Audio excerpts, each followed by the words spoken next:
पर्व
देव तळियाला गोडी गोड जीव धाला साधला हा पर्व काल गेलांतरीचा मोल पाप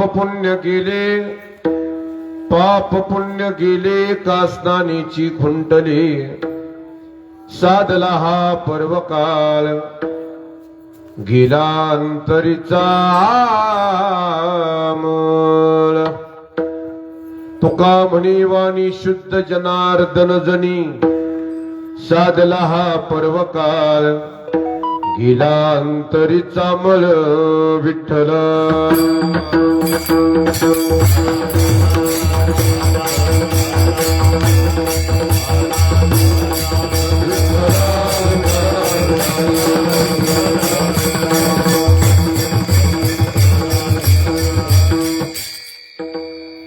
चरण सरोजम सांद्र नीलाभुदाभं जगन निहित पाणी मंडनं मंडनानं तरुण तुलसी माला कंदरम कजनेत्रं सदय धवल हासं विठ्ठलं चिंतयामि करकटावरी तुळशीच्या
दुसरी चरणा संताचिया त्यांच्या कृपादाने कथेचा विस्तारो बाबाजी सद्गुरु दास तुका काय माझी वाणी मानील संतासी रंजो चित्तासी आपुलिया ही वाट गोमटी वैकुंठासी जाता रामकृष्ण कथा दिंडी ध्वजा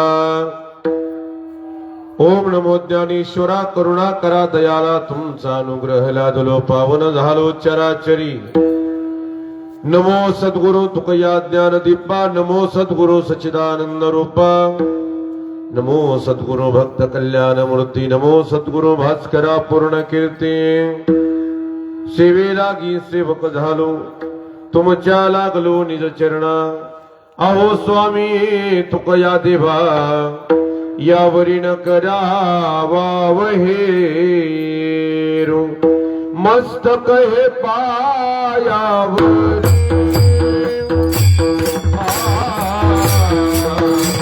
मस्तक हे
सहाय्य येथे करावे देवा. तुझी घेई सेवा सकल गोवा उगवणी. असो नसो भावालो तुझी आठाया. कृपा दृष्टी पाहे मजकडे पंढरीराया विठ्ठल.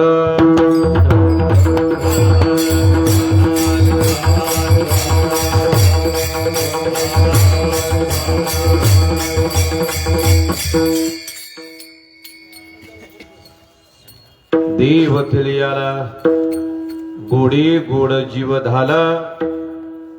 साधला हा पर्व काळ गेला अंतरीचा मळ. प्रस्तुत प्राप्त प्रसंगी कीर्तन रूपी सेवेकरिता घेतलेला अभंग श्रीमंत महाराज जगद्गुरु तुकोबरा यांचा 4 चरणांचा परमार्थ क्षेत्रातील परमोच्च सीमेच्या अवस्थेला प्राप्त झाल्यानंतर स्वतःचा आत्मानुभव सांगणारा अभंग आज सेवेकरिता घेतलेला आहे. प्रसंगाचा अनुसंधान साधून घेतलेला हा अभंग आहे. वास्तविकता आज एकादशी तर षटतीला, एकादशी तर आहेच आहे, याच्या बाबतीत काही दुमत नाही. पण आज संक्रांत आणि मला वाटतं माझ्या जन्मापासून तरी मी अजून संक्रांत आणि एकादशी काही एकत्र बघितलेली नाही. पण चला योग काय हरकत नाही. योगानं योग येतो, त्याचा वियोग कधी ना कधी होतोच हे ठरलेलं आहे. हा योग आला मग आमच्या पुढे असा प्रश्न निर्माण झाला. संक्रांतीचा नैवेद्य अखिल कोट ब्रह्मांड नायकाला नेमका तिळगुळाचा दाखवायचा का पुरणपोळीचा दाखवायचा, हा प्रश्न आमच्या पुढे तयार झाला. आता बऱ्याच लोकांचं मी शहाणा आहे अशी ज्यांची भूमिका आहे त्यांचे बरेचसे फोन आले, पण सगळ्यांची काही उत्तर मला देता येईल नाहीत. आणि पुन्हा असा विषय झाला आजची सक्रात काय आपल्यावरच असाही विचार झाला. पण नाही, विनोदाचा भाग आहे तो. आज संक्रांत ही आहे आणि एकादशीही आहे. तसा दुग्ध शर्करा योग म्हणलं तरी काय हरकत नसावी.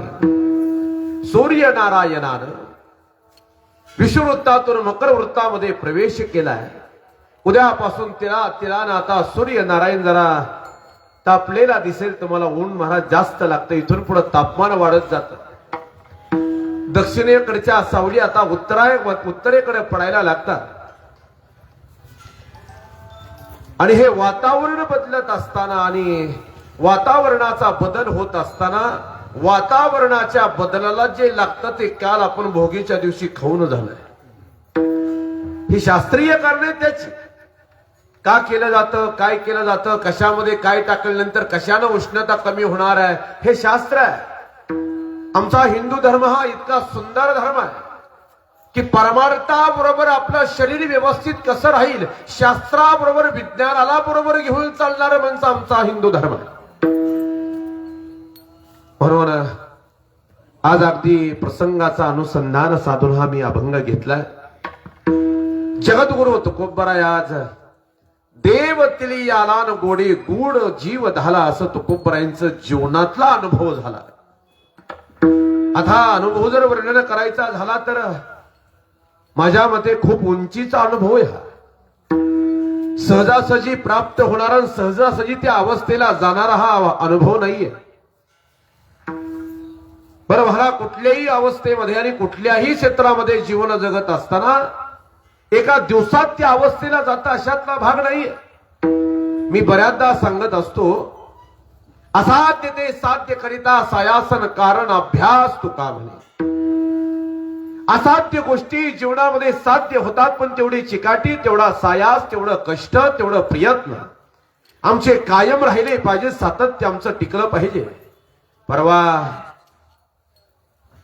आमच्या सरांचा जाहीर सत्कार करण्याकरता आम्ही सर्व मंडळींनी, आमच्या महेश दादा असतील किंवा संपूर्ण विठ्ठल मित्र मंडळानं महाराज सत्कार करण्याचा निर्णय घेतला. मला बोलवण्यात आलं होतं, मीही तो उपस्थित होतो.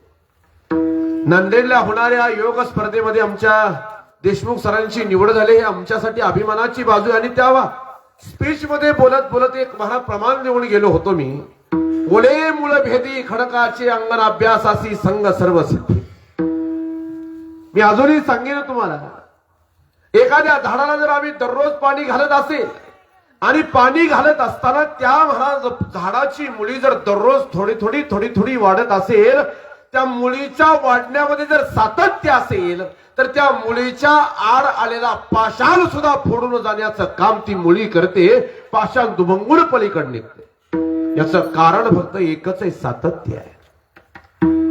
तसं जगद्गुरु तुकोबराय वर्णन करतात, देव तिली आला न गोडे गुड जीव झाला. म्हणजे ही एका दिवसात होणारी अवस्था नाहीये. त्या अवस्थेचं वर्णन करताना अवस्था ही जी अवस्था आहे ती एक सिद्ध अवस्था आहे.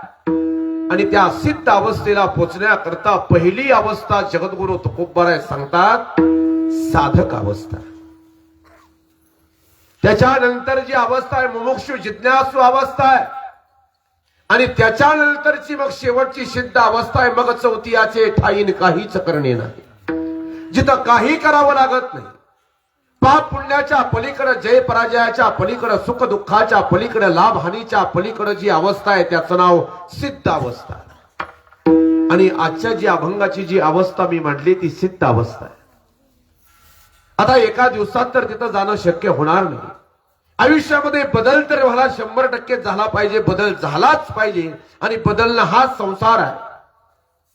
आगाव पदरी म्हणे हे सासजी जे का मानणे तो जीव लोक म्हणे संसारोहन.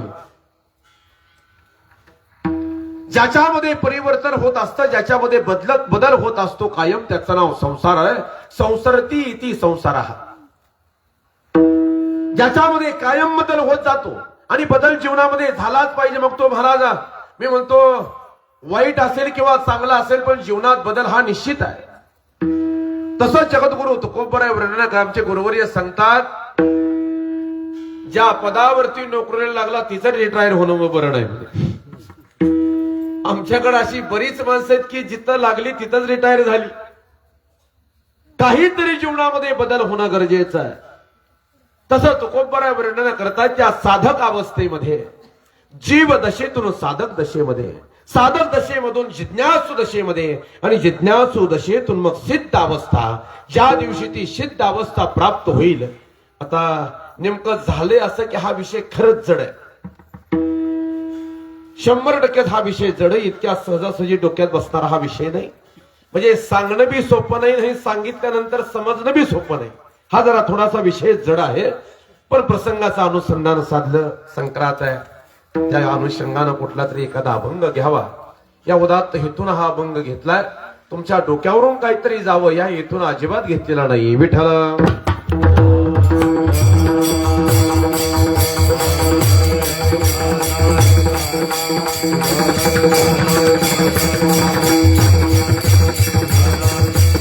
महाराज वर्णन करतात ती सिद्ध अवस्थाची वर्णन केली आहे. ती त्या सिद्ध अवस्थेपर्यंत पोहोचण्याकरता जगद्गुरु तुकोबराय सांगतात, मी काय काय केलं. तुम्हा जीवासारखे सर्वसामान्य कुटुंबामध्ये जन्माला आलेले जगद्गुरु तुकोबराय हे मूळ घराणं महाराज जावलीच चंद्रगुप्त मौर्यांच्या वंशामध्ये जन्माला आलेली ही मंडळी. अजूनही ऐका, ही जावलीची मंडळी आहे सगळी. हे देहुला जेवढी मोरे कंपनी राहतात ना, ती सगळी जावलीचे मोरे आहे. चंद्रगुप्त मौर्यांचे सगळे वंशज आहे. काही मंडळी तिथं आहेत. परवा महाबळेश्वरला ज्यांच्या हॉटेलमध्ये आपण थांबलो तेही मोरेच होते, ते चंद्रगुप्त मौर्यांचेच वंशज होते. चंद्रगुप्त मौर्यांच्या वंशामध्ये सर्वसामान्याच्या कुटुंबामध्ये जन्माला आलेले जगद्गुरु तुकोबराय वेगळं काही नाहीये. आपल्यासारखा संसार होता, आपल्यासारखं जीवन होतं. ज्या संसाराचं वर्णन करताना तुम्ही आम्ही विचारलं म्हणून जगद्गुरु तुकोबरायांनी त्याचं उत्तर दिले. प्रभराज 21 शरणांचा अभंग आहे, नीट ऐका. या ते शूद्र वैश्य केला व्यवसाव, आधी तो हा देव कुळ पूज्य, नये बोलू परिपालिले वचन, केली याचा प्रश्न तुम्ही संगती. शूद्र जातीमध्ये जन्माला येऊन वैश्य व्यवसाय केला. तुम्ही विचारलं म्हणून सांगतो म्हणे काय काय झालं ते ऐका. संसाराची कहाणी, जीवनाचा संपूर्ण इतिहास तुकोबरायांनी या अभंगात मांडलाय. मी कसा कसा पुढे गेलो, एका दिवसात कोणी जात नाही हे सांगत होतो मी. संसारी झाले अति दुःखे दुःखी माय बापे से की क्रमिलिया दुष्काळी आटले द्रव्य नेला माने एक स्त्री अण्णान्न करता मेली 1627-28-29 ला भीषण दुष्काळ पडला गेला दुर्गादेवी नावाचा. त्या दुर्गादेवी नावाच्या दुष्काळामध्ये महाराज जगद्गुरु तुकोबारायांकडे जेवढं धन होतं तेवढं गेलं, जमीन गेली. जेवढं धनधान्य होतं तेवढं वाटून टाकलं आणि स्वतःची पत्नी अन्न करून मेली. पण अन्न मिळालं नाही ही अवस्था तयार झाली. पुढं संसारी झाले अति दुःखी दुःखे माय बापे सेकी क्रमिलिया दुष्काळे आटले द्रव्य नेला मान एक स्त्री अन्न करता मेली. लज्जा वाटे जीवा त्रासलो या दुःखी व्यवसावती तुटी होता. देवाचे देऊळ होते जे भंगले चित्तासी ते आले करावेसे. आरंभी कीर्तन करी एकादशी अभ्यासी नव्हते चित्ताधी. ऐका, सगळाच इतिहास तुकोबारायांचा मांडलाय मी तुमच्या. ज्या मंदिरामध्ये बसावं, ज्या मंदिरामध्ये भजन करावं, ज्या मंदिरामध्ये मन रमावं असं मंदिर, ते पडलेलं मंदिर जगद्गुरु तुकोबारायांनी स्वतः उभं केलं. आणि ज्या दिवशी ते महाराज विठ्ठल मंदिर, कोणतं मंदिर आज जे आपण प्रस्थान करतो ना, ते आतलं मंदिर, ते मंदिर माझ्या जगद्गुरु तुकोबारायांनी स्वतः बांधलंय. त्याचा इतिहास खूप मोठा आहे. मी कधीतरी पुन्हा राहिला वेळ तर सांगेन, पण तेवढा वेळ सांगायला माझ्याकडे नाही. कमीत कमी 25 मिनिटाचा काळ जातो त्याला सगळ्या तिथपर्यंत पोहोचायला. आता हेच जर महाराज सगळंच ऐकायचं असेल तर मग तुकोबारायांची कथा चरित्रच ऐकावं लागेल. याला पर्याय नाही. चला, सगळाच विषय काय कीर्तनात होतो अशातला भाग नाही. जगद्गुरु तुकोबारायांनी मंदिर बांधलं आणि मन रमलं गेलं. आणि मन रमल्यानंतर तुकोबाराय सांगतात, आरंभी कीर्तन करी एकादशी अभ्यासी नव्हते चित्तादी. काही पाठ केली संताची उत्तरेन भावे चित्त शुद्ध करून या. एकादशीला कीर्तन करायला सुरुवात केली. जास्त अभ्यास नव्हता संत महात्म्यांची, कुणाची, नाथ महाराजांची आणि मौलींना आयडॉल समोर बनवलं. आणि त्यांची महाराज ज्ञानेश्वरी महाराज भागवतासारखा ग्रंथ असेल, संपूर्ण ग्रंथाचं वाचन केलं. आता कीर्तन करायला सुरुवात केली. पण हळूहळू थोडासा विरोध वाढायला लागला. समाज थोडासा वाईट बघायला लागला. जगद्गुरु तुकोबाराय वर्णन करता, सत्यासत्यासी मन केले ग्वाही आणि मानिले नाही बहुमता. खऱ्याला खरं म्हणायची ताकद ठेवली, खोट्याला खोटं म्हणायची ताकद ठेवली. कोणी मोठा आला तर महाराज त्याच्या पुढे झुकायचं नाही, गरीब आला तर त्याच्या पुढे लाजायचं नाही. अशी भयंकर महाराज असं जीवन जगणारे तुकोबाराय स्वतःच्या जीवनाची इति कर्तव्यता आणि स्वतःच्या जीवनाचा इतिहास सांगतायत. जीव दशेतून एखादा जीव ज्यावेळेस साधक अवस्थेला प्राप्त होतो त्यावेळेस सिद्ध अवस्थेला पोहोचण्याकरता पहिली अवस्था सांगितली साधक अवस्था. आणि ती साधक अवस्था कशी असावी याचंही वर्णन तुकोबारायांनी बहारदारीचं केलं. त्या साधक साधक साधक म्हणजे नेमकं काय? आळंदीमध्ये जोग महाराजांच्या शिक्षण संस्थेमध्ये सुटणारे सगळेच विद्यार्थी साधक नाही. नीट ऐका, आळंदीमध्ये सगळेच महाराज साधक नाहीये. काही कलाकार आहेत, काही कीर्तनकार आहेत, काही वादक आहेत, काही गायक आहेत. पण पुढे ऐका, साधक मंडळी शक्यतो तुम्हाला आळंदी क्षेत्रामध्ये सापडणारच नाही. जे साधक आहेत ते आळंदीत थांबत नाही. ज्याला गाथा ज्ञानेश्वरी पाठ करायचा आहे ते देहुळा भामचंद्र डोंगरावरती महाराज वास्तव्याला असतात, ती साधक. पण इथं काही साधक नाहीत का? आहेत, नाही असं नाही. पण साधकांची गर्दी महाराज तुम्हाला भामचंद्रावरती दिसेल. भामचंद्राच्या गुहेमध्ये स्वतःला पुरून घेऊन जगाचा कसलाही संबंध न ठेवता आपला ज्ञानार्जन करणारी ही मंडळी गाथा पाठ होईपर्यंत, ज्ञानेश्वरी पाठ होईपर्यंत त्या भामचंद्राच्या गुहेतून बाहेर सुद्धा निघत नाही. अशी साधक मंडळी तुम्हाला बघायला मिळते. साधक साधक साधक म्हणजे नेमकं काय आहे? साधक या शब्दाचा अर्थ आहे का? साध्यापर्यंत पोचण्याकरता साधनावरती आरूढ होऊन जो निघाला त्याचं नाव साधक आहे. आपल्या साध्यापर्यंत पोचायचंय, मग साधन काहीतरी असावं. पण त्या साधकानं कसं राहावं, त्या साधकाची अवस्था कशी असावी, याच्यासाठी जगद्गुरु तुकोबारायांनी सुंदर एक अभंग लिहिला. हे बघा म्हणे, त्या साधकानं कसं राहावं. काळ सारावा चिंतने एकांत वासे गंगा स्नाने देवाच्या पूजनी प्रदक्षिणा तुळशीच्या युक्ताहार विहार नेम इंद्रियासी सार नसा विबासर निद्रा बहुभाषण. त्या साधकाने आपला वेळ वाया न घालवता तो काळ चिंतनामध्ये घालवावा. एकांतामध्ये जास्त राहण्याचा विचार जरा साधकानं जास्त करावा. देवाची पूजा तुळशीच्या प्रदक्षिणा, कमी खावं, कमी बोलावं, कमी झोपावं, कमी फिरावं ही साधकाची लक्षण आहे. त्या साधकाचं वर्णन करताना जगद्गुरु तुकोबराय सांगतात, साधकाची दशा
साधकाचं वर्णन करताना जगद्गुरु तुकोबराय सांगतात, त्या साधकानं कसं असावं. देव केली आला या अवस्थेला मला पोचायचंय. बरं, मी आता सुरुवात खालून केली आहे. त्या साधकानं कसं असावं याचं वर्णन करताना जगद्गुरु तुकोबराय सांगतात, साधकाची दशा उदास असावी, उपाधी नसावी अंतर्बाह्य, लोलुपता काय निद्रे ते जनाविन भोजन करावे परिमित. आमच्याकडं आम्ही खाण्यासाठी जगतोय का जगण्यासाठी खातोय हेच आम्हाला कळलं. आमच्याकडे जर अशी काही मंडळी आहेत, आणि त्यातली त्यात मी अजूनच सांगेन, सर्वसामान्य माणसं जर तुम्ही 100 बोलवली तर आमची वारकरी जर 50 बोलवली तर 50 वारकरी सुद्धा महाराज 100 माणसाचा स्वयंपाक संपवण्याचं सामर्थ्य आमच्या वारकऱ्यामध्ये आहे. ते आहेच. आहार ज्यादा. तुम्ही मला मग वाईट बोलता का? नाही हो, तो माझा भाऊ नाही. आमच्या हरिभाऊ शिंदेना विचारलं, म्हणजे वारकऱ्यांचा आहार ज्यादा असणारच का असू नये. नाही का एवढा आहार का? त्यांना सांगितलं, रामा, वारकऱ्याला लोखंडाचं चण पचावं. पुढं ऐका. त्यांनी सांगावं, तुका म्हणे पचेन विठ्ठल नाम मुखारोचे. हा काळीदोनचा स्वर आहे. या काळीदोनच्या स्वराला डबल स्वराला मी अजून आव्हान देतो तुम्हाला. हा काळीदोनच्या स्वराला, त्याच्या डबल स्वराला तुम्ही 3 हाका फक्त मारून दाखवा. तिसऱ्या हाताला जर नाही तुम्ही पोट धरलं तर म्हणून देतो. आताडी क्याव क्याव क्याव करते. 3 हाका मारल्यात. बोलले महाराज 2-2 तास एकाच स्वरात गायन करणं, एकाच स्वरात बोलणं एवढी सोपी गोष्ट नाही. म्हणून वारकऱ्याचा आहार ज्यादा. विठ्ठल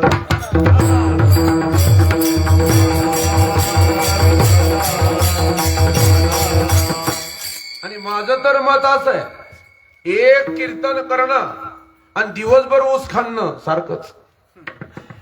तेवढी ताकद कीर्तनाला जाती आहे का नाही जात? बऱ्याच लोकांना वाटतं ह्यांचं बरं चाललंय. ना साहेब, बऱ्याच लोकांचं म्हणणं आहे, आम्ही जर नुसतं चौकात जरी दिसलो, बरं चाललंय, आला चाल करून. ही बोलण्याची भूमिका आमच्या मित्रमंडळीची, वारा लोकांची. हे सोपं काहीच नाही. जगद्गुरु तुकोबराय सांगतात, एकांती लोकांती स्त्रियांशी भाषण प्राण गेल्या जाण करू नये ती साधकाची अवस्था आहे. त्या साधकानं कसं राहावं, कसं वागावं, कसं बोलावं याच्यासाठी 43व्या नाथ महाराजांनी खर्ची पाडली आहे. एकच बाजूला काढलं महाराज कीर्तन करणं कसं राहावं, त्या साधकानं कसं राहावं, गायकानं कसं राहावं, वादकानं कसं राहावं याच्यासाठी 43व्या वारकऱ्याची आचारसंहिता म्हणलं तरी महाराज चिरंजीव पद नावाचं एक प्रकरण नाथ महाराजांनी 43व्यांचं वेगळंच लिहिलं. ते नीट ऐका कसं असतं. साधकानं कसं राहावं सगळ्या ओव्या सांगून जाईल, सगळं इसकटून सांगणं मला शक्य नाही, तेवढा वेळ नाही, फोडून नाही सांगू शकत. ओव्या ऐका. चिरंजीव पद पावावयासी कैसा अधिकार साधकाशी किंचित बोलो निश्चेसी कलावयासी साधका.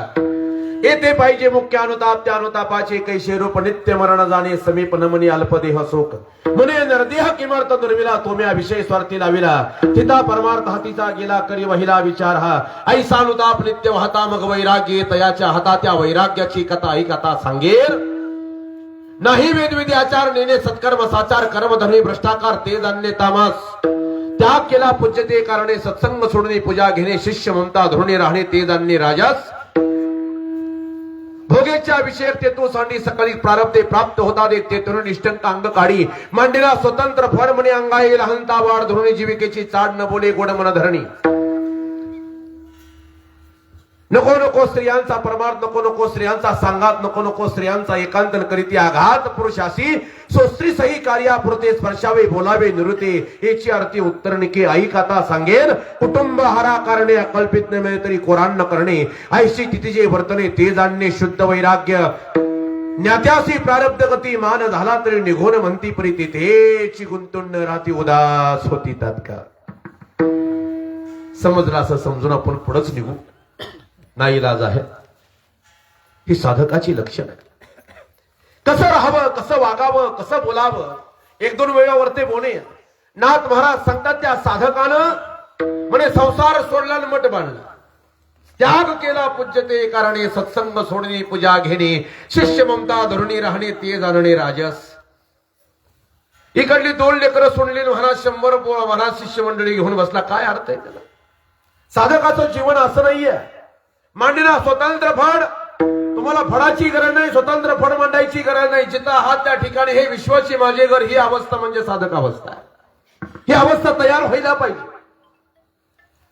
महाराज सांगतात कुटुंब हारा कारणे पुन्हा पुढे हात पसरण्याची गरज नाही. कोरडं खाण्याची वेळ आली तरी चालेल पण साधकांना पुन्हा पुढे हात पसरायचा नाही.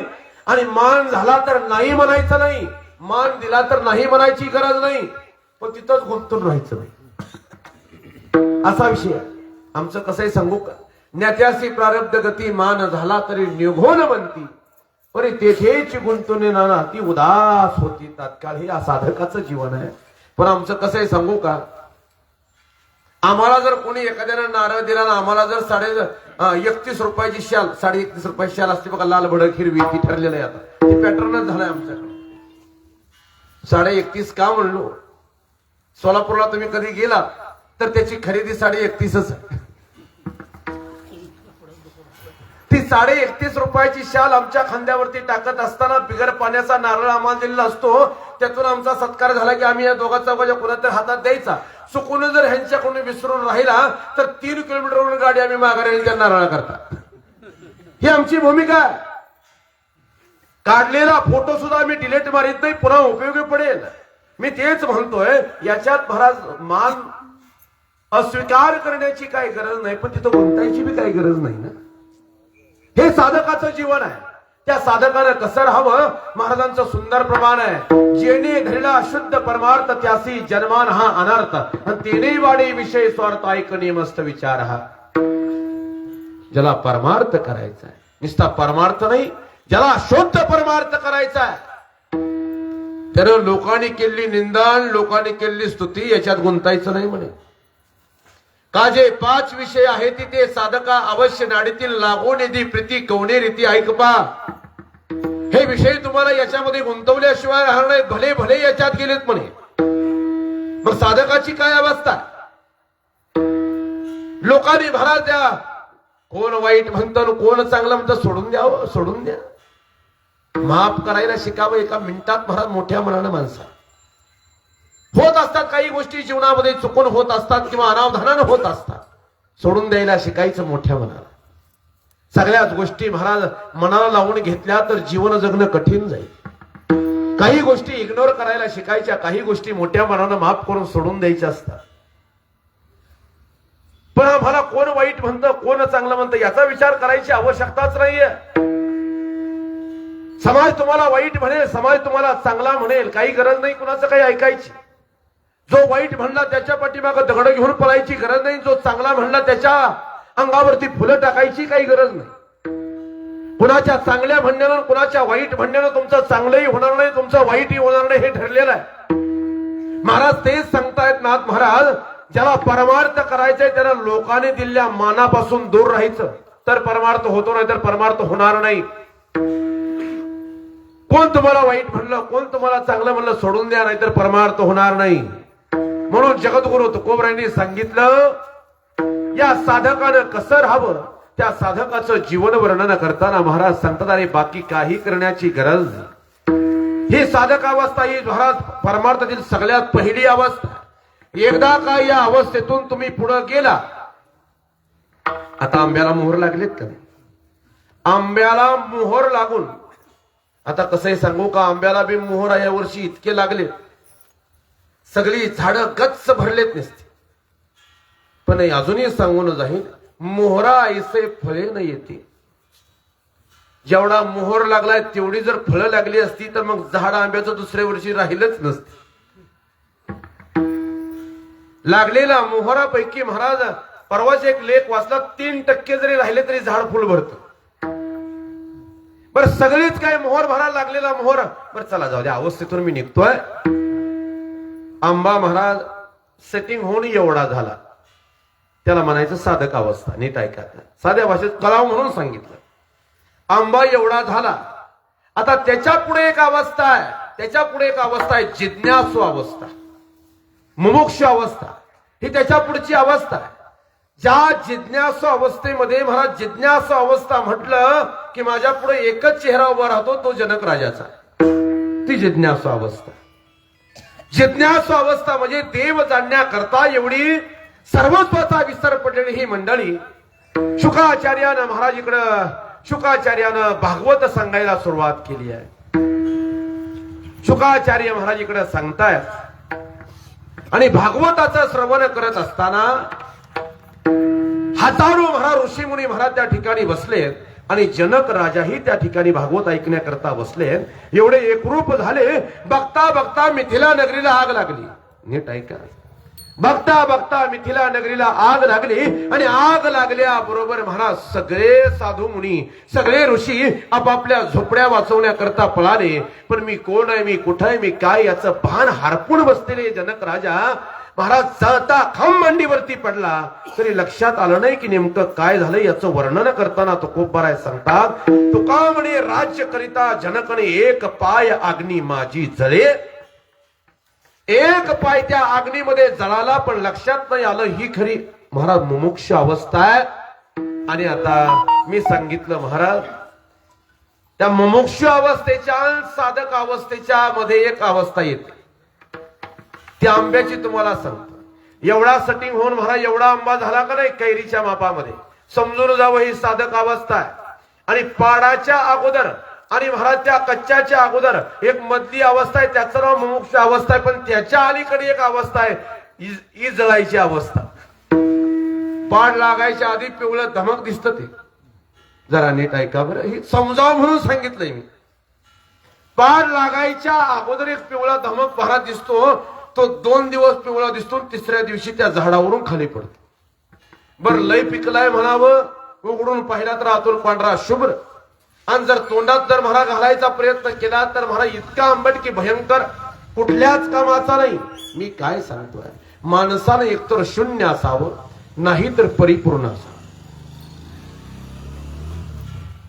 माणसानं एकतर शून्य असावं नाही तर परिपूर्ण असावं. आरती महाराज ही जळायची जी अवस्थेमधली जी काय मंडळी आहेत का नाही याच्या पुढे सांगू का. आरती घागर आणि भरलेल्या घागरीतला फरक आहे. घागर म्हणतो मी पहिली महाराज त्या लोखंडाची पत्र्याची घागर, ती घागर आरती वेगळी आणि भरलेली वेगळी. भरलेली घागर बुडू कधीच करीत नाहीच करत. बुडू घागर करील ती आरतीच. म्हणून इजरायच्या अवस्थेच्या अगोदर तरी माणसानं असावं. मग तिथं थांबलं तरी काय अडचण नाही, पण इजळून जाणं बरं नाही. आणि परमार्थ क्षेत्र हे असं क्षेत्र आहे की आम्ही महाराज याच्यामध्ये माझ्यासारखा एखादा भजन करत करत करत एखादा कीर्तनकार झाला आणि त्याला का इजळायची अवस्था सुरू झाली. इजळणं या शब्दाचा अर्थ आहे वारकरी संप्रदायामध्ये एका विशिष्ट अवस्थेला गेल्यानंतर निर्माण होणारा जो अभिमान आहे ना, त्याचं नाव इजळण आहे. आता माझ्यासारख्याला जर वाटलं माझ्यासारखा कोणी कीर्तन करत नाही, इजळला राम महाराज इजळलाय नाही, बरं नाही. अभिमानीची अवस्था आहे. महाराज सांगतात या अवस्थेतून बाहेर निघणं गरजेचं आहे. आणि याच्या सगळ्यात पुढची एक अवस्था मी तुमच्या पुढे मांडतोय. मला मूळ अवस्थेवरती येऊ द्या. महाराज म्हणतात एक मुमुक्ष अवस्था एकदा का तयार झाली आणि त्या मुमुक्ष अवस्थेने एकदा का तुम्ही पुढे निघाला की त्याच्यातून पुढची जी अवस्था आहे ती सिद्ध अवस्था. मग सिद्ध अवस्था म्हणजे नेमकं काय आहे? अंगी ब्रह्मरस ठसावर,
साधक अवस्था, साधक दशेतून महाराज मुमुक्ष अवस्था आणि मुमुक्ष दशेतून जी अवस्था तयार झाली त्याचं नाव सिद्ध अवस्था.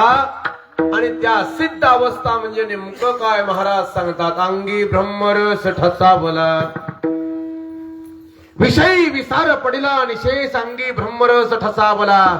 माझी मद झाली अनावर वाचा छंद या नामाचा घेतला से. तुका म्हणे गंगा सागर संगमी अवघ्या झाल्या उर्मी एकमय. अवघ्या उर्मी एकमय होणं ती खरी सिद्ध अवस्था. मग चौथीयाचे ठाई काहीच करणे नाही. काही करण्याची गरज नाही. काही करण्याची गरज नाही म्हणजे तुका म्हणे आम्ही झालो अग्निरूपण लागो निधी पाप पुण्यांगा. सुख का नाही साडा म्हा, सुख दुःख समान सकल जीवाचा कृपाळ ज्ञानाचा उद्बोध भक्ती प्रेमाचा कल्लोळ. धन्य जगी तोची एक हरिरंगीराचे रामकृष्ण वासुदेव सदा स्मरेवाचे. ही सिद्ध अवस्था. या सिद्ध अवस्थेचं वर्णन करताना महाराज वर्णन करतात या अवस्थेतून एकदा का पुढे आला रे आला की खरी अवस्था मग इथं तयार होते. महाराज सांगतात आता माझी अवस्था अशी तयार झाली आहे. तुकोबरायांचं वर्णन आहे रज्जू सर्पाकार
मुमुक्ष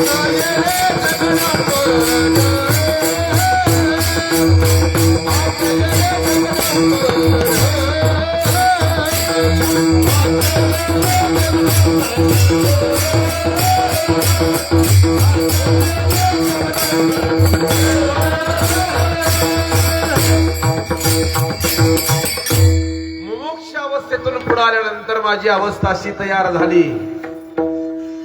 रज्जू सर्पाकार भासेली जगदंबर. महाराज सांगतात हे जगत आता सगळं मला रज्जू सर्पाकार भासायला लागलं. रज्जू सर्पाकार म्हणजे नेमकं काय आहे?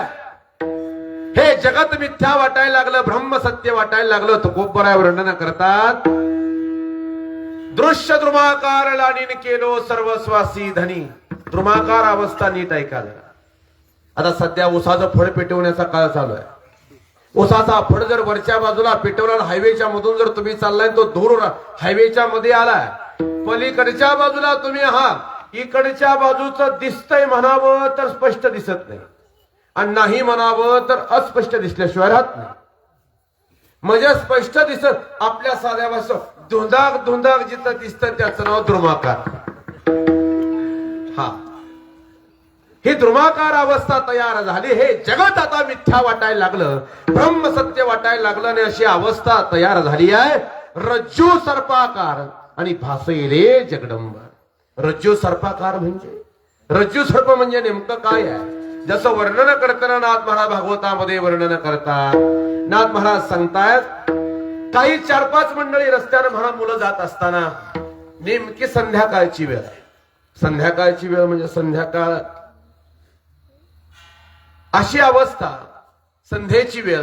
दिसतंय म्हणावं तर स्पष्ट दिसत नाही, अंधार पडायची वेळ, आणि नाही म्हणावं तर अस्पष्ट दिसल्याशिवाय राहत नाही. आपल्या साध्या भाषेत कडूस पडायची वेळ. रस्त्याला निघाल्या, काहीतरी आडवं पडलंय रस्त्याला.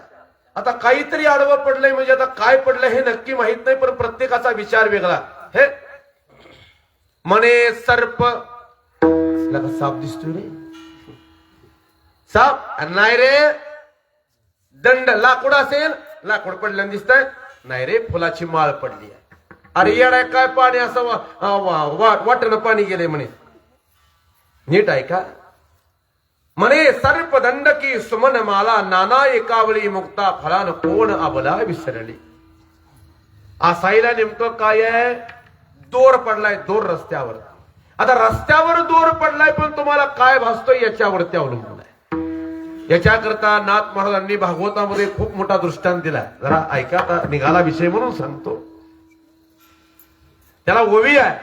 भासला दोराचा सर्प थोर करिता वाजंत्र्याचा गजर जपता नाना मंत्र भारण मारिता तिळवर ढळेना.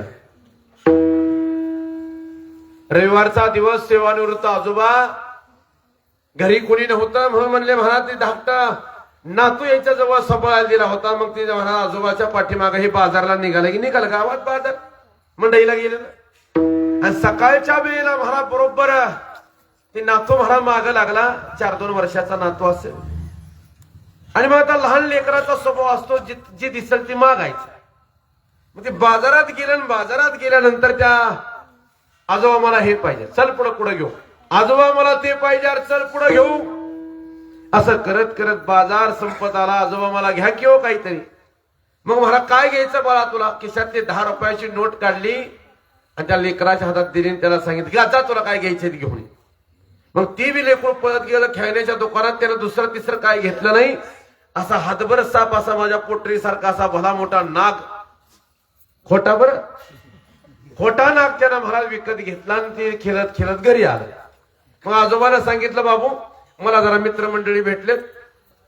मग कुठल्या का सोसायटीचा असत मित्रमंडळी भेटलेत. आता मला काही लवकर येणं होणार नाही, संध्याकाळीच मी घरी येईन. जा घरी. 11, 11:30 झाल्या होत्या. जा घरी जाऊन खेळ.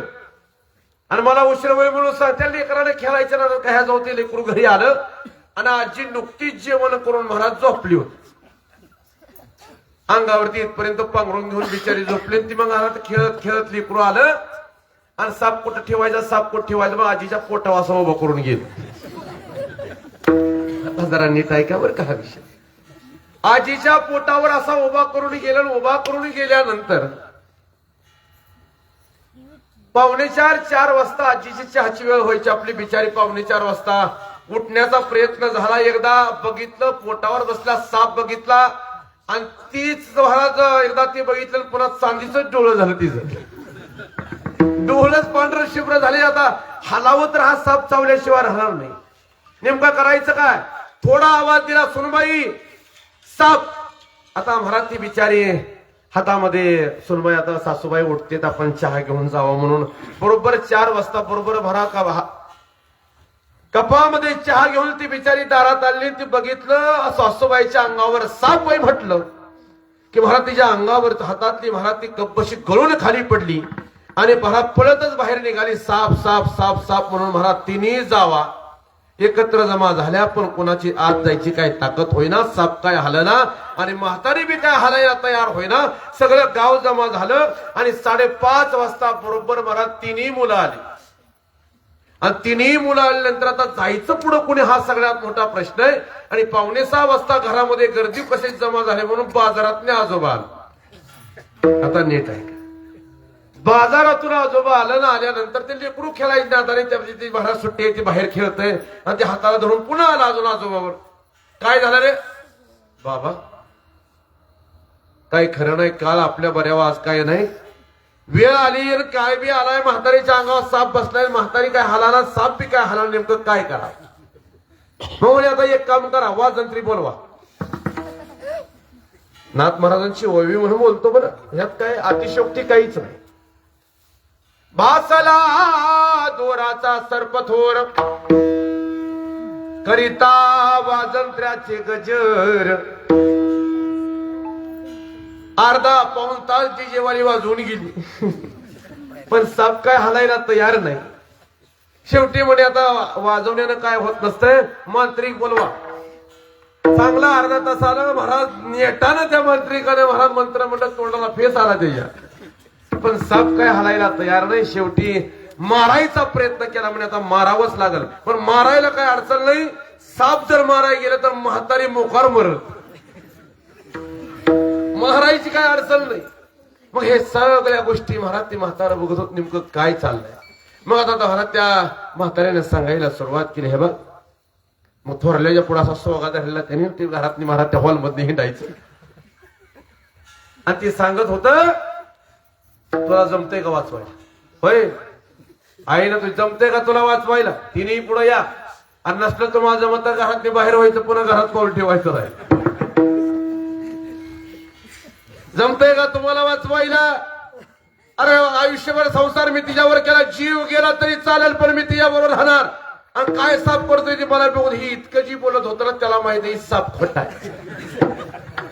त्याला माहिती आहे ना आपण सकाळी घेऊन गेलाय. माझा दृष्टांत लय लांबवण्याची गरज नाही. संपला म्हणलं तर हरकत नाही. पण माझं मत असं आहे जे तुम्हाला भासतंय ते वेगळं. जगद्गुरु तुकोबराय वर्णन करतात. माझा विषय वेगळा आहे. मोक्ष अवस्थेतून मी पुढे आलोय. हे जगत सगळं मला आता मिथ्या वाटायला लागलंय. ब्रह्मसत्य वाटायला लागलंय. जिकडं पाहिल तिकडं मला भगवान परमात्मा दिसायला लागलाय. महाराज नामदेव महाराज माऊलींचं वर्णन करताना माऊली सांगताय सत्य ज्ञानानंत गगनाचे प्रावरण नाही रूप वर्ण गुण जेथे.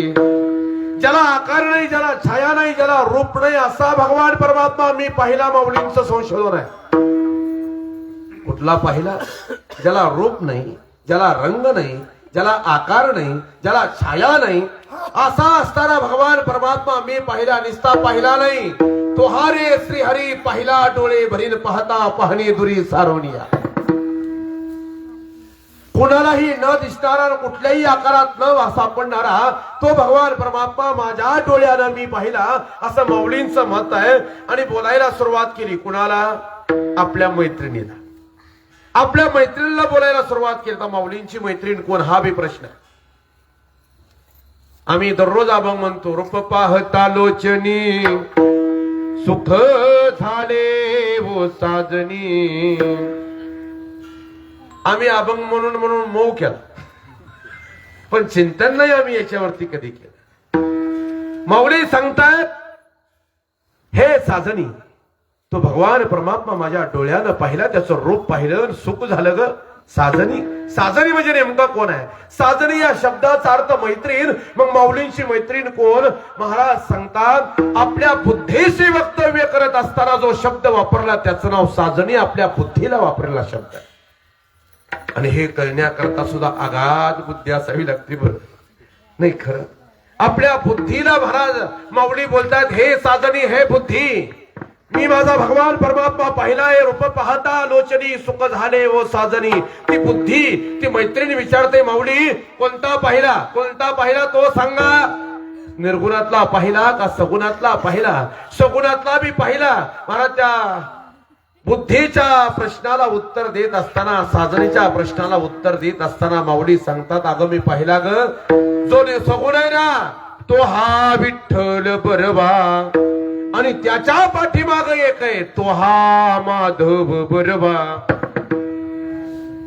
त्याच्या पाठीमागचाही पाहिला तुझ सगुण म्हणू की निर्गुण रे. सगुण निर्गुण एकू गोविंद रे. तुझ सगुण म्हणू की निर्गुण रे. सगुण निर्गुणाच्या पलीकडचा भगवान परमात्मा माझ्या डोळ्यानं पाहिला. माऊली वर्णन करतात योगी दुर्लभ तो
महाराज वर्णन करताय योग्यांना दुर्लभ असणारा कुणाच्याही स्वप्नात न येणारा योगिया दुर्लभ तुम्या देखिला साजनी. तुम्ही पाहिला ग देखिला देखिला माये देवाचा देवन फिटला. संदेह निमाले तुझे पण कोणता संदेह फिटला? निर्गुणातला आणि सगुणातला वेगळा नाही सगळा एकाच आहे. अनंत रूपे अनंत वेशे देखिले म्यात्यासी. बाप रखमा देवर खुन बांधली कैसी. देखिला देखिला माये देवाचा देव पिटला संदेह निमाली तुझी पण. ती अवस्था माझ्या जीवनामध्ये तयार झाली. नाही जिकडं पाहिलं तिकडं मला देव दिसायला लागला.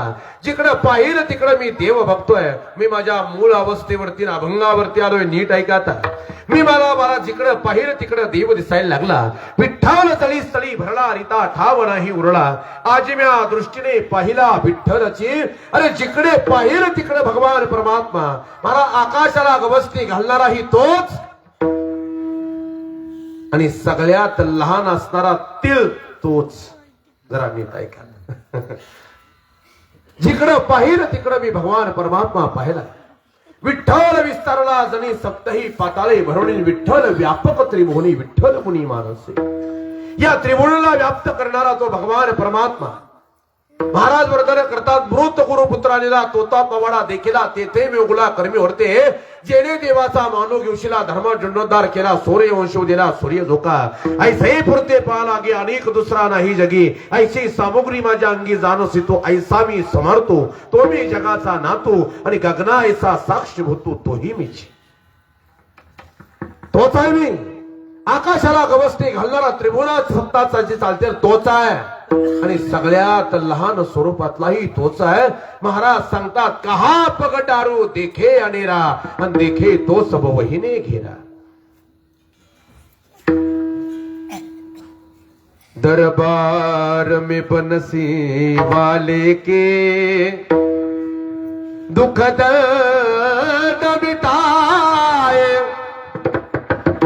जाते हैं, दुनिया की सताए लोग यहाँ गले से लगाए जाते हैं, गले से लगाए जाते हैं. दरबार में बनसी वाले के दुख दर्द बिताए जाते हैं. आकाशाला गवसती घालणाराही तोच आहे आणि सगळ्यात लहान स्वरूपाचाही तोच आहे. जगद्गुरु तुकोबराय मग तुमचं म्हणणं काय आहे? तुकोबराय वर्णन करतात, अरे या जगतामध्ये मी जिकडं पाहिलं तिकडं मला देव दिसायला लागला. माझ्याही जीवनामध्ये बदल झाला. सूर्य जसा विषुवृत्तातून मकर वृत्तामध्ये आला, तसं महाराज साधक अवस्थेतून मुमुक्ष अवस्थेतून मी सिद्ध अवस्थेमध्ये आलो. फरक फक्त एवढा झाला, अरे तीळ आणि गुळ खाल्ल्यानंतर जीभ गोड होते, पण एकदा का देव तिळाच्या स्वरूपामध्ये सुद्धा तुम्हाला दर्शन घडलं आणि एकदा का देव तिळात आला रे आला, निश्चित जीभ गोड होत नाही, गोडे गोड जीव झाला.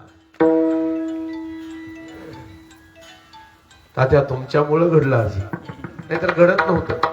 मी बी आपला कुठला तरी एखादा अभंग घेतला असताना बोललो असतो, नाही खरं. पण परिस्थिती कशी आहे, ही अशी जुनी माणसं असली की समय सूचक माणसं म्हणायची. नाहीतर यातली बी त्याच्या पुढची जुनी सांगू का तुम्हाला? मी सांगतो बरं का. मांडवाच्या दारा आणीला म्हातारा, हा ती बी एक गणित आहे. आता त्याच्या पुढचे प्रमाण सांगत बसत नाही हो मी, माझ्या वयाला बरं वाटत नाही म्हणत बसतो. जुन्या लग्नामध्ये महाराज एखादा वर्धाव्याच्या पाठीमागा महाराज असा एखादा जुना माणूस खोडसाळ कुणाची भीड न ठेवणारा माणूस महाराज लावला जायचा, कारण ती वर्धावा टायमाला यावं, वर्धावा टायमाला यावं म्हणून महाराज माघारी आमची बरोबर त्या वर्धाव्यावर लावलं जायचं. मग आता उशीर झाला नवरीला, मला थोडस इकडं तिकडे काही थोडस करवल्या महाराज काय नटवत असतील किंवा काही मेकअपचं काम चालू असेल, अलीकडे पार्लरचं जास्त फॅड आलंय त्याच्यामुळं बऱ्याच, आणि ती फोटोशूट वगैरे सगळ्या गोष्टी मोठ्या मोठ्या झाल्या, उशीर झाला. आता उशीर झाल्यानंतर मग आता महाराज नवरीला आणा म्हणायचं का नाही? मग आता नवरीला आणा म्हणलं मी एक दोन्ही वेळा, पण त्याची काही जीभ आवड नाही, तरी मोरचा शब्द वापरला. आता ती सांगणं मला बरं वाटलं म्हणून मी गप्प बसतो बरं का. आता ह्या अभंगाची सुरुवात आहे, मांडवाच्या दारा आणीला म्हातारा. आता कोणा कीर्तन झालं की सर्च करायचं, वाचून घ्यायचा विठ्ठल.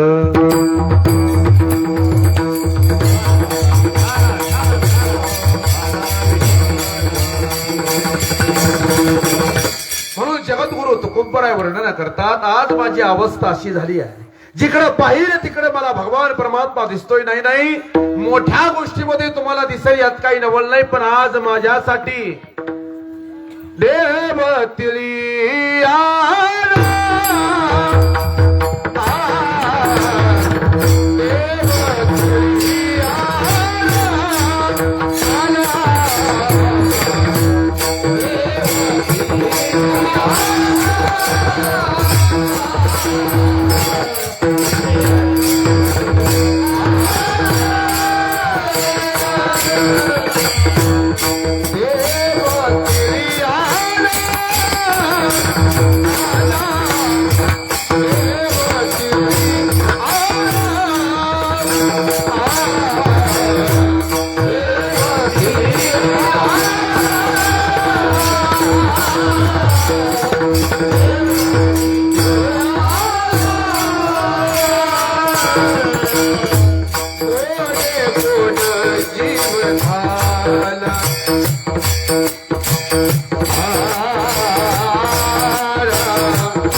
जिकडे पाहिलं तिकडे भगवान परमात्मा दिसायला लागलाय. देव तिली आला न गोडे गोड जीव झाला. जीवाला गोड वाटण्यासारखा प्रसंग आज जीवनामध्ये घडला. जिकडे पाहिलं तिकडे देव दिसायला लागला. याच्यापेक्षा वेगळा आनंद अजून काय असावा महाराज सांगतायत. या जन्माला येऊन सगळ्यात मोठा पर्व काळ जर मी कोणी साधला असेल तर मी साधला हा पर्व कालन गेला अंतरीचा मन. आणि मला वाटतं या पर्व काळापर्यंत सगळ्यालाच पोचता येत असं कोणीच नाही की त्याला पोचता येणार नाही पण आम्हाला पोचायचं नाही. हा खरा पर्व काळ आहे जीवनाचा. द्वादशीचा पर्व काळ तर काय भरा प्रत्येक एकादशीच्या दुसऱ्या दिवशी येऊन जाईल. पर्व काळ द्वादशी ते आम्हाला सगळ्यांना पाहत दिली सामुग्री आभासी. द्वादशीचा पर्वकाळ प्रत्येकाच्या जीवनामध्ये येऊन जाईल पण हा पर्वकाळ साधन गोडे गोड जीव झाला.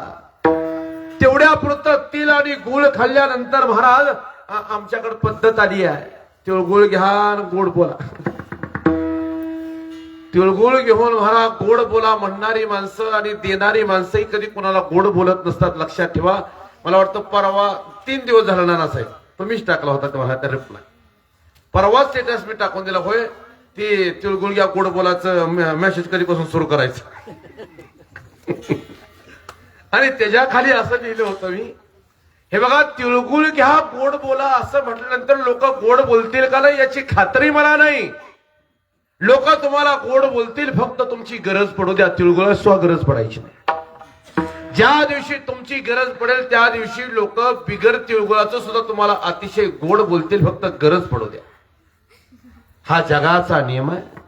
त्यामुळं तिळगुळ घेऊन कोणी गोड बोलत नसतं. मी म्हणतो तिळगुळ दिल्यानंतर जीभ गोड होईल पण जीवाचं काय करायचं.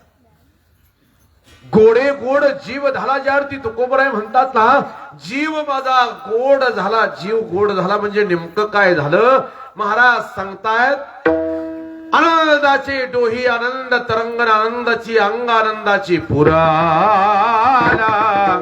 आनंदाचा लाटा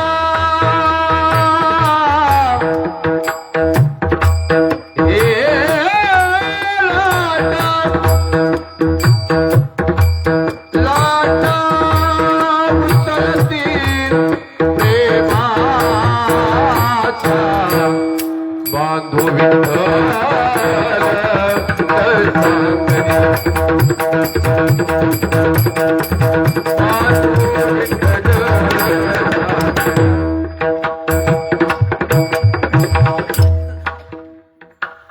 म्हणणाऱ्यानं वाजवणारा चौपट वाजवू द्या नाहीतर दुप्पट वाजवू द्या फक्त आपली सम नाही सुटली पाहिजे मग झालं. नाहीतर त्यांनी चौपट वाजवलं की हे याची घसरगुंडी उडलीच बघा हे ठरलेलं आहे. चला जगत गुरु होतो खूप बराय वर्णन न करता देव तली आला न गोडे गुड जीव झाला. साधला हा पर्व काल परिणाम काय झाला गेला अंतरीचा मळ. अंतरातला सगळा काही मळ निघून गेला. परिणाम पाप पुण्य गेले एका स्नानेची खुंटली. आता मग प्राप्ती काय आहे? प्राप्ती आहे का? तुका म्हणे वाणी आणि शुद्ध जनार्दन जनी. वाणी हा शब्दाभरा इथपर्यंत आम्ही पोचलो. शुद्ध जनार्दन जनी अशी आमची वाणी झाली, आमचे शब्द झाले, आमचं सामर्थ्य तेवढं तयार झालं. नाही आली मुखा वाटे अमृत वचने आणि उत्तीर्णता येणी नो हे जन्म. मी सकाळी महाराज एक मेसेज करून ठेवला होता. ओंकारजी महाराज जमजारांना जयाचे बिसाट शब्द आणि सुखे मनोयती वे. कसं आहे सांगू का? संत महात्म्यांनी वेदांचा रुचा सांगावा किंवा काहीतरी चांगल्या पद्धतीने महाराज काहीतरी सांगावा असं मी म्हणत नाही. संत महात्म्यांनी दिलेल्या शिव्या सुद्धा वेदाच्या रुचा समान आहे. तुम्हाला केलेला उपदेश सुद्धा महाराज तसाच आहे. संत महात्म्यांच्या मुखातून चुकून जरी शब्द गेला जयाचे बिसाट शब्द, नाही ते शब्द नव्हती देकान ब्रह्म साम्राज्य दीपिका एका एका अक्षरात हे माझा रमाकांत. म्हणून सांगितलं तुका म्हणे वाणी गेली, तुका म्हणे वाणी गेली. आता गेहू धनी नाही शुद्ध जनार्दन जनी. साधला हा पर्वकाल गेलांतरी चमल. संकल्पित वेळेमध्ये कीर्तन सेवा करण्याचा प्रयत्न केलेला आहे आणि आपणा सर्वाला माहित आहे 1 मिनिटही मी कधी पुढे जात नाही. नाही म्हणजे नाहीच. वेळेचा फार सुरुवात करायला माझ्याकडून 7:45 वाजू द्या, काय अडचण नाही, पण वेळेतच सोडणार हे ठरलेलं आहे. त्यामुळे अधिक वेळ न करता वेळेचा अंदाज घेऊन बरोबर आपल्याला 9ला सगळ्या गोष्टी होतील याचा विचार करून झालेली सेवा भगवंताच्या चरणी अर्पण करून सेवेला स्वल्प विराम विठोबा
साधला साधला हा पर्व काळ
आज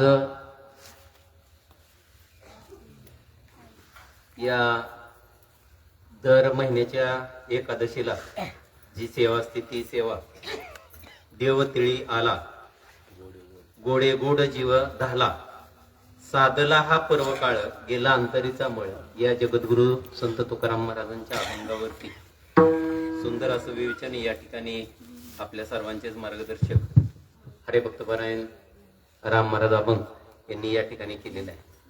गुळासारखा गोड असणारा देव हा आमच्या भक्तिरूपी तिळास समरस झाला आणि त्यामुळे आमचे सर्व प्रकारचे व्यवहार असतील, जीवन असेल, मधुर प्रेममय आणि आनंदाने गोड झालेले आहेत. असा हा आजचा पर्व काळ आहे. खरंच महाराज हा योग आहे. माझा स्टेटस बी ह्याचा अभंगाचा आहे. म्हणून मी शेवटी म्हणत होता हा अभंग घेतल्याबरोबर हा मी कुठं वाचला आणि मी ठेवलेला आता लक्षात आला. म्हणजे आणि हे फक्त मला वाटतं की हा मनुष्यरूपी जन्मातच शक्य आहे की देव हा तिळरूप झाला आणि आपल्या भक्तरूपी जीवनामध्ये समरस झालेला आहे. या ठिकाणी मी पुन्हा एकदा महाराजांचं या ठिकाणी ऋण व्यक्त करतो. आजची फराळाची पंगत आहे सूरज भागवत जाधव आणि श्रीमती रतनबाई बाळासाहेब नलवडे या दोघांनी आजचं अन्नदान केलेलं आहे. त्यांचंही मी विठ्ठल रुक्मिणी मंदिर समितीच्या वतीने या ठिकाणी ऋण व्यक्त करतो.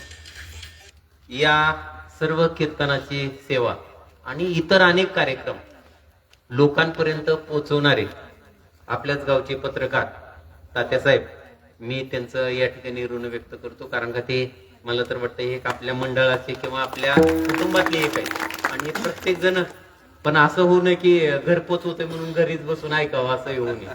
तर मी त्यांचं या ठिकाणी ऋण व्यक्त करतो. आणि एक विशेष सन्मान आपण या ठिकाणी आज करतोय की आपण मंदिरामध्ये साऊंड बॉक्स आहेत, वेगवेगळ्या चटई आहेत, वेगवेगळे साहित्य, टाळ आहेत, पकवाद आहेत, ते ठेवण्यासाठीची अडचण होती. आपण गाभाऱ्यामध्ये ठेवत होतो. मग त्याच्यासाठी आपण या मंदिरामध्ये एक पोटमाळा केला. मग त्या पोटमाळ्याचा खर्च आम्ही साधारणतः 6 महिने चाललेला होता. 40, 42, 45 हजारापर्यंत खर्च होता सगळं प्लायवूड वगैरे. मग ते मी सहज बसल्यानंतर शरद कामटेला फोन केला आणि म्हटलं आमचं असंच काम आहे. क्षणाचाही विलंब न करता महाराज त्यांनी सांगितले की सर तुम्ही साहित्य घ्या आणि त्या ठिकाणी मी लगेच त्याचे पैसे देतो. आणि ते साहित्य आणल्यानंतर मग आता हे काम करायचं कोणी? आम्ही एकाला साहित्य मागितलंय, मग त्याचा खर्च अजून साधारणतः 10-12 हजार रुपये आहे. मग आम्ही तर सारखे मंडळाचे हे सगळे कृष्णदाजी असतील, संतोष असतील, बाकी सगळे वाद्य आणि त्यातल्या त्यात महेश यालाची मिठी जास्त. मग हे कोणाला करायला लावायचं? तर मग त्याचा खर्च झेपणारा नाही. मग आपल्याच गावचे जावई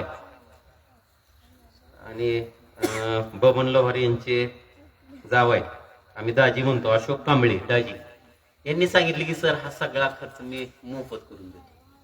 त्यांनी हाच केला नाही तर मग आम्ही त्यांना सारखं म्हणायचो, कारण का आतल्या मंदिरातलं सगळं फर्निचर त्यांनी करून दिले गाभाऱ्यातलं.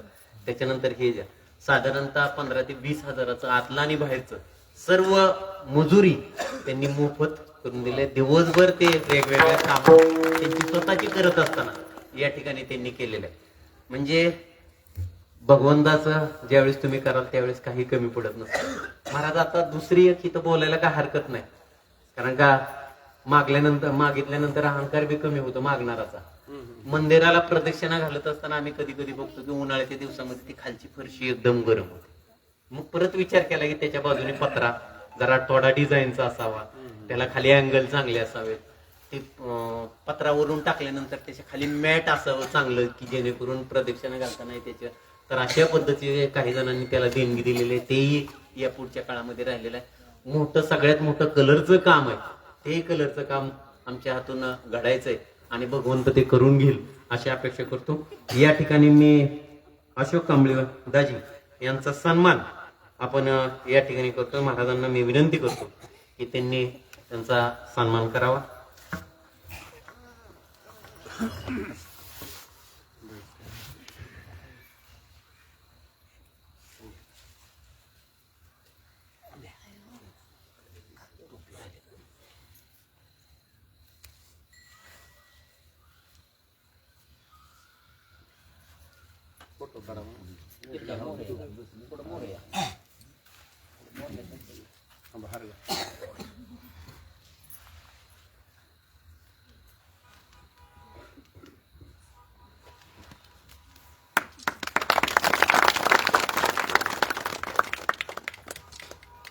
विठ्ठल श्री ज्ञानदेव तुकाराम पंढरीनाथ भगवान की जय. करा क्षमा राजा महाराज तुम्ही विचारला दे कारण्या. करा क्षमा राजा महाराज तुम्ही ज्ञानेश्वराला करा क्षमा राजा महाराज तुम्ही ज्ञानदेव तुकाराम.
हे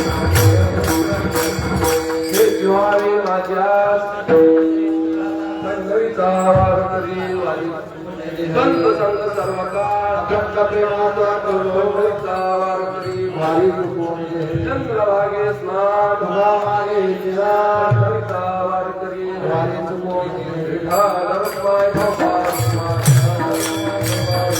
अकल सावीच्या वारी माझ्या सकळ विचाराचा कल्पनेची बाधा नो कोणी करी दत्त मंडळी अंतराचा वारा माझ्या विश्वासा भंग समा विषयाचा कल्याण